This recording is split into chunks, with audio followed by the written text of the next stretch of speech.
back into the program. We are talking money. You know why? Because it's Lowcountry Money Talk. A lot of folks talking money right now as we watch the stock market fluctuate. We're talking a little bit about that, what that means for retirees. And also we've discussed so far a little bit about income allocation. And guess what? Phil Bloyd's here again from from Revolutionary Financial Group here on Lowcountry Money Talk. Yeah, close enough. Nice right? to see you. All right. We got more to talk about. Okay, so we've talked about the stock market. We've talked a little bit about income. I have to admit, it's one of the areas I fail sometimes to think about is the fees associated with what I'm doing with my money. I think a lot of us sort of omit that from the equation. Not you though, and this is something that you're good at helping us really reduce fees to help us save money. Let's talk about what kinds of fees are out there. Well, there's a lot of them. Yeah. And you know, the thing, Jessa, a lot of people, they don't know what their fees are. So the very first thing I like to do, you know, people will come in and visit with me and they're like, well, what do we do first? Well, the first thing you want to see is your current situation, you know, and I will run a Morningstar report.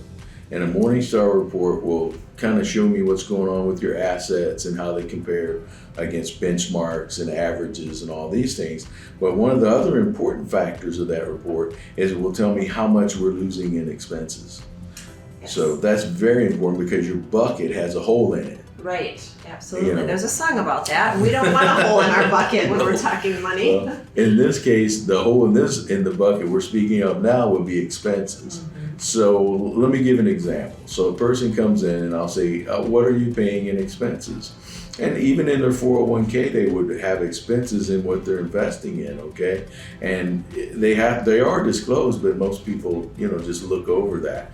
So the point being is how much am I losing in expenses and can I do better? So if we save in expenses, that's more interest that can be compounded over the years, of course. So let's take a look. A person comes in, they say, Phil, I'm paying 1%. I'm paying a 1% fee, or I'm paying 1.5% to my advisor.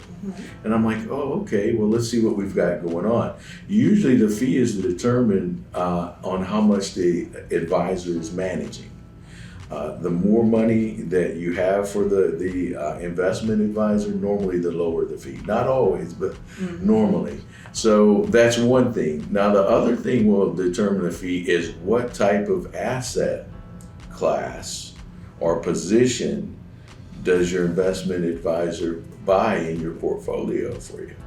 Okay. So there could be, now that's where we lose people. I'm already lost. Yeah, explain that further, would you? Because they're like, well, I'm paying 1% or I'm paying 1.5%. I'm like, okay, great. You know, you're paying 1%. Usually the advisor will charge monthly, quarterly, or whatever, but over the course of the year, let's say 1%.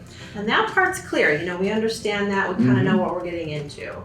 But then that's just the beginning. That's the beginning. That's one of the fees.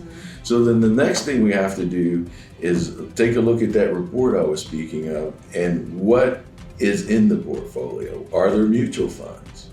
Well, mutual funds have fees too. Is it an exchange traded fund? Well, they have fees too. If I buy an individual stock, there wouldn't be a fee. But when I see most people, they may come in and they think they're paying 1%, but when I look at the report, I see there's an expense ratio for this position inside there, there's an expense ratio for this one and this one, and you could easily think that you're paying 1, but maybe you're paying 2. Right, okay, so we've got a minute left for this topic. Is there any way that we can have control over this? How do you save money on those expenses? Because that can add up big time over the course of a lifetime in your retirement. Well, if you think you're paying $15,000 a year in expenses and you're paying $30,000, that's a big difference. You know, that could be an extra, we're talking about income, that could be an extra $1,000 a month in saved fees. So what we try to do, you know, if we have an equity portfolio with individual positions, like say stocks or so, there's no fees to those. So then if I'm paying my advisor to have stocks in my portfolio, then I know I'm paying the 1%. If the other way, I need to sit down with them and see if they're buying these ETFs or mutual funds, are there other ones in the same category that can cost less? Got it. Okay. Well, those are good things to look at, obviously, because the savings on some of those expenses can be huge, especially when you're talking about being on a fixed income over the course of your retirement. So a big factor.